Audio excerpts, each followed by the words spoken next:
प्यारे विद्यार्थियों,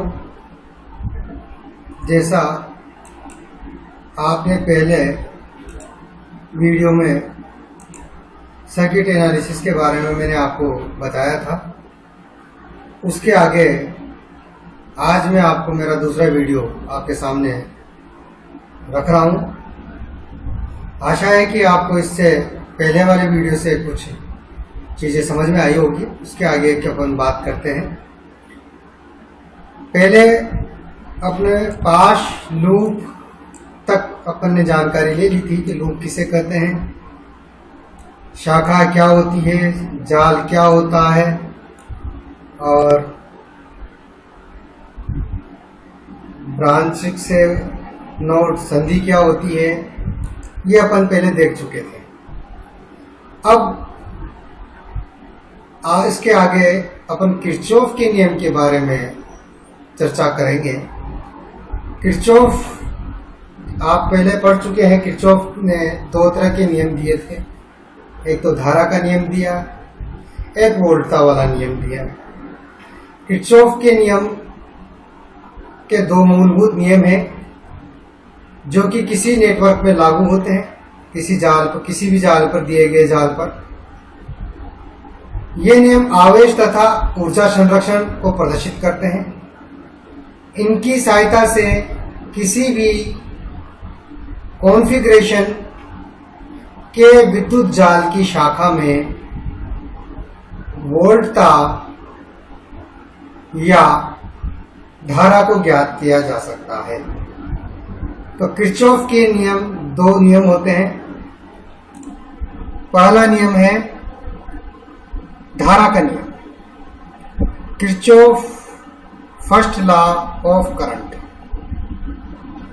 इस नियम के अनुसार किसी परिपथ की संधि नोड पर विद्युत धाराओं का बीजगणितीय योग अलजेब्रिक सम शून्य होता है। Summation I equal to 0, that is equation number first. संधि की और आने वाली जो धाराएं हैं उनको अपन धनात्मक मानते हैं तथा संधि से बाहर निकलने वाली धाराओं को ऋणात्मक मानते हैं। तो ये डायग्राम है। इस डायग्राम में ये O जो है आपका नोड है, इसमें धारा, ये वाली धारा जो है बाहर जा रही है, ये धारा आ रही है, ये वाली भी आ रही है, ये वाली बाहर जा रही है और ये वाली भी बाहर जा रही है। तो जो संधि बिंदु की ओर जो धारा आ रही है उसको अपन पॉजिटिव लेंगे और जो संधि बिंदु के बाहर जो धारा जा रही है उसको हम नेगेटिव लेंगे। तो इस डायग्राम में अपन देखें, मैं इसको ठीक है यहां चलते हैं। तो इस संधि बिंदु की ओर 5 चालक हैं जो संधि O पर मिलते हैं, जैसा कि उस डायग्राम में दिखाया गया है। और उन चालकों में जो बहने वाली धाराओं के मान क्रमशः I1, I2, I3, I4 तथा I5 है। इन धाराओं में से धारा I1 तथा I5 देखें अपन, ये है I5 और ये वाली इधर ही ये तो आ रही है, इसको थोड़ा सा एक बार, हाँ। और I5 ये I1 है, ये I2, I3, I4, I5 ये दोनों धाराएं आ रही है और इसलिए यहाँ पर I1 तथा I5 आ रही है, ये पॉजिटिव होगी। और I2, I3 और I4 बाहर जा रही है, इसलिए ये ऋणात्मक होगी। अतः किरचॉफ के धारा नियम के अनुसार I1 पॉजिटिव जो कि संधि बिंदु की ओर आ रही है, I2 नेगेटिव जो कि संधि बिंदु से बाहर जा रही है, I3 भी बाहर जा रही है इसलिए ये नेगेटिव है, I4 भी बाहर जा रही है इसलिए ये नेगेटिव है, और I4 संधि बिंदु की ओर आ रही है इसलिए ये पॉजिटिव है। और इनका संधि बिंदु पर आने वाली जो सभी धाराओं का बीजगणितीय योग 0 होता है, जो कि किरचॉफ का प्रथम नियम, धारा का नियम यही बात कहता है। तो दैट इज इक्वल टू 0। तो इसको अपन देखते हैं तो अपने पास ये बच जाती है कि I1 और I5 that is equal to, इनको इधर ले लिया पक्षांतरण करके I2, I3, I4।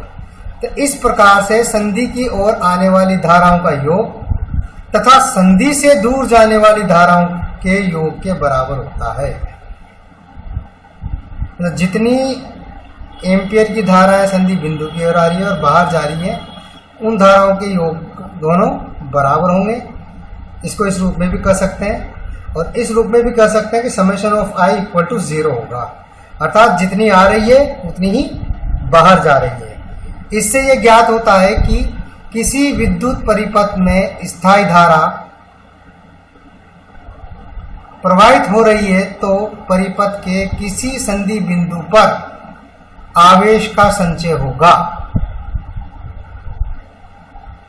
आवेश का संचय नहीं होता है। संधि बिंदु पर जो है टोटल आवेश 0 होगा, क्योंकि 0 धारा जितनी आ रही है उतनी बाहर जा रही है। तो टोटल समेशन ऑफ I 0 होगा, अर्थात किरचॉफ का प्रथम नियम या धारा नियम आवेश संरक्षण के नियम के तुल्य होता है, अर्थात जितनी धारा आ रही है और उतनी धारा बाहर जा रही है, और इसलिए इस नियम को अपन आवेश संरक्षण का नियम भी कहते हैं।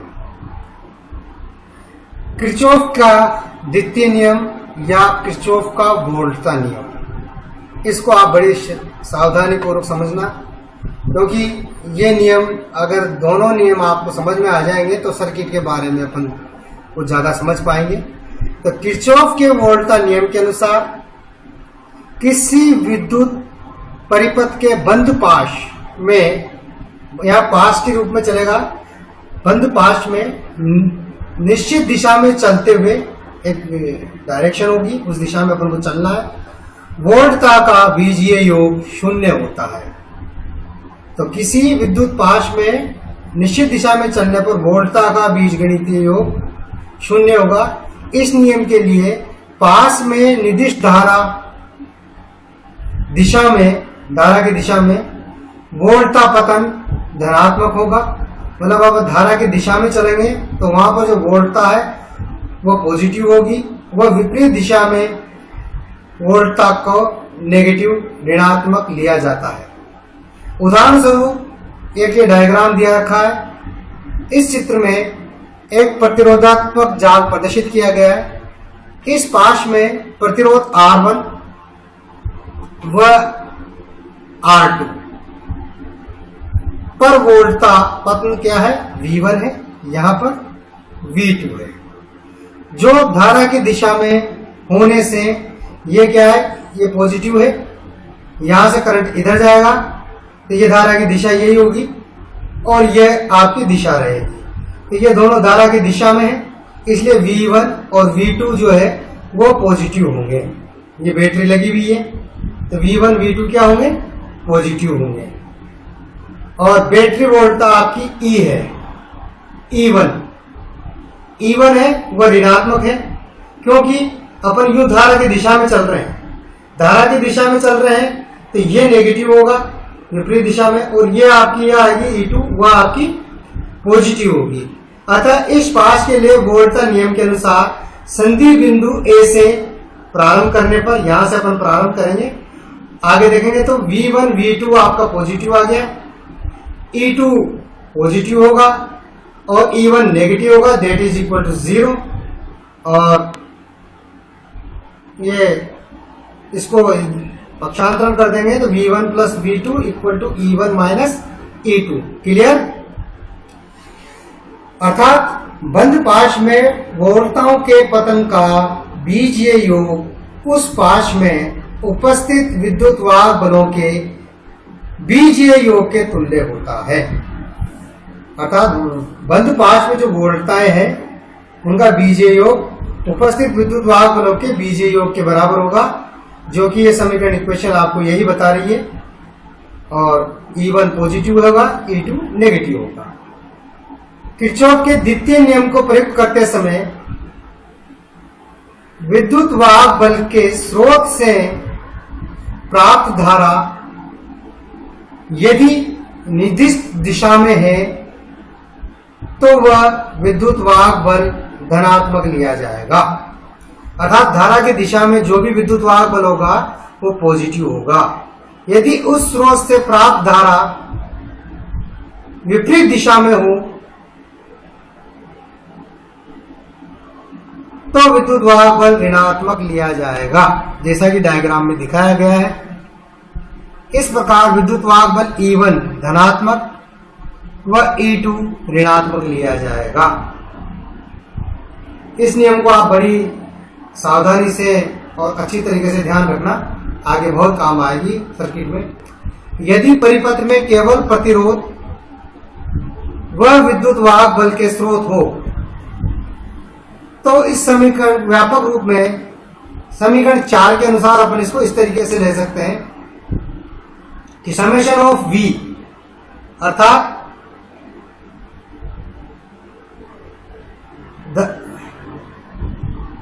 जो वोल्टताएं लगी हुई है, वोल्टताओं का बीजगणितीय योग summation of V equal to होता है IR प्रतिरोध इंटू धारा, दैट इज इक्वल टू विद्युत वाहक बलों का योग समेशन ऑफ जितने भी विद्युत वाहक बल हैं उनका योग। ये नियम ऊर्जा संरक्षण के सिद्धांत पर आधारित नियम है।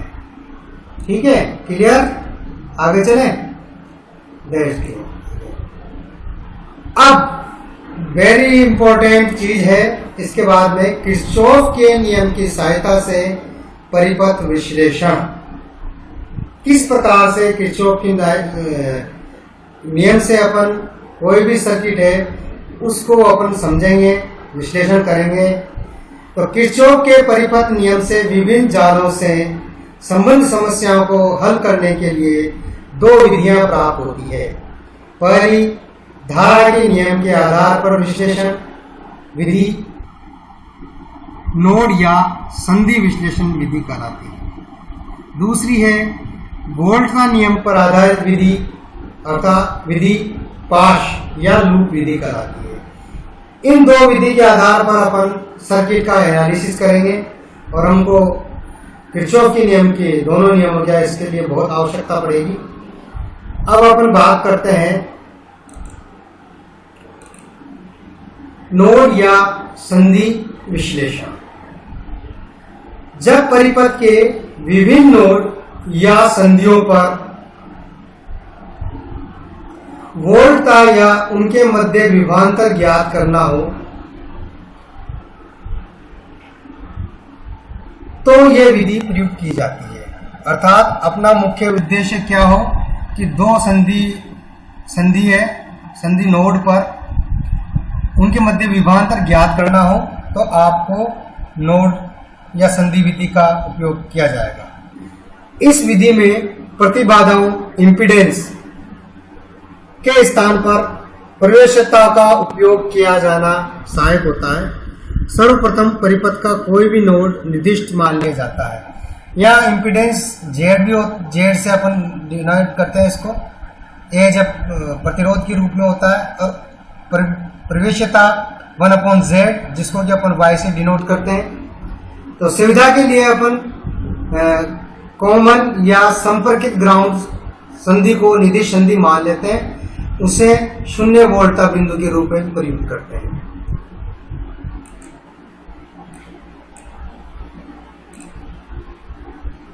अब ये डायग्राम है।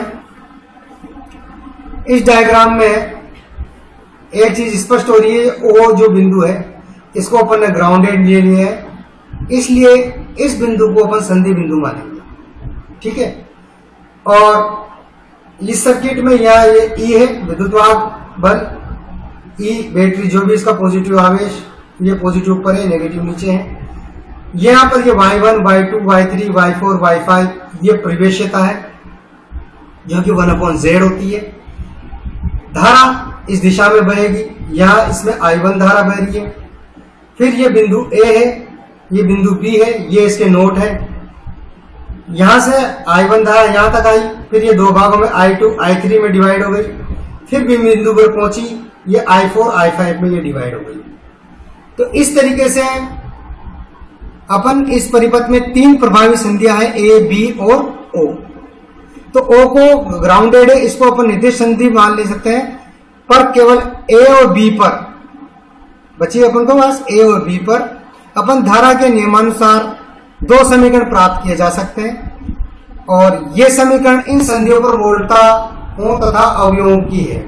तो व्यापक रूप से यदि अपने पास n संधियां हैं तो धारा योग के अपन को n-1 समीकरण प्राप्त होगी। अपने पास यहाँ तीन संधियां हैं तो धाराओं की अपने पास क्यों कितनी प्राप्त होगी? 2। तो इसलिए इनको हल कर विभिन्न संधियों पर वोल्टाओं के मान प्राप्त किए जा सकते हैं। जिस के अनुसार अपन देखते हैं I1, ये I1 है, यहां पर बिंदु A है, ये B है, यहां से E आ रहा है, यहां पर जो इसकी बैटरी का जो विद्युत यहाँ वोल्टता होगी वो EA होगी, यहां पर EB होगी।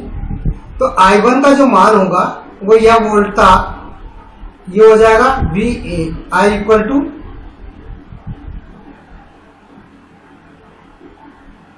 Y1 और E माइनस EA। I2 यहां आ गई, EB minus EA Y2। I3 ये ग्राउंडेड गया, या EA है ये 0 गया दूसरा, तो EA माइनस 0 हो जाएगा, और तो ये आपका पास आ जाएगी I3 EA minus 0 Y3। I4 ये रही I4, तो I4 के अंदर EA माइनस E0 Y4, और IB ये आपके पास I5 आ गया, तो EB माइनस E0 Y5। ये इक्वेशन धाराओं की आपके सामने बनेगी। इसके बाद संधि A पर जो धाराएं आ रही है वो I1 आ रही है, I2,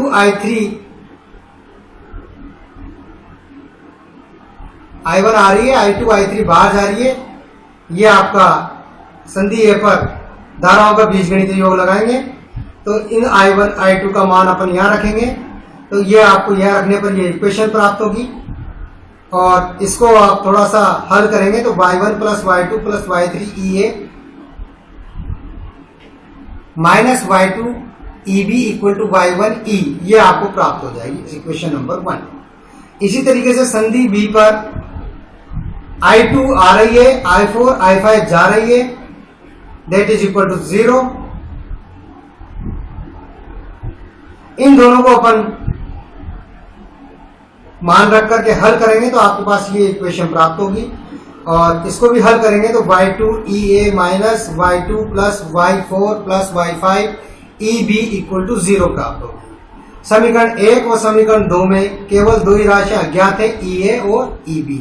अतः इन समीकरणों को सरलता से हल कर A और B संधियों पर वोल्टता ज्ञात की जा सकती है। धन्यवाद। अब इसके बाद आपको आगे की जो चीज है वह अगले वीडियो में आपको देंगे। अब तक आप इसको स्टडी करें।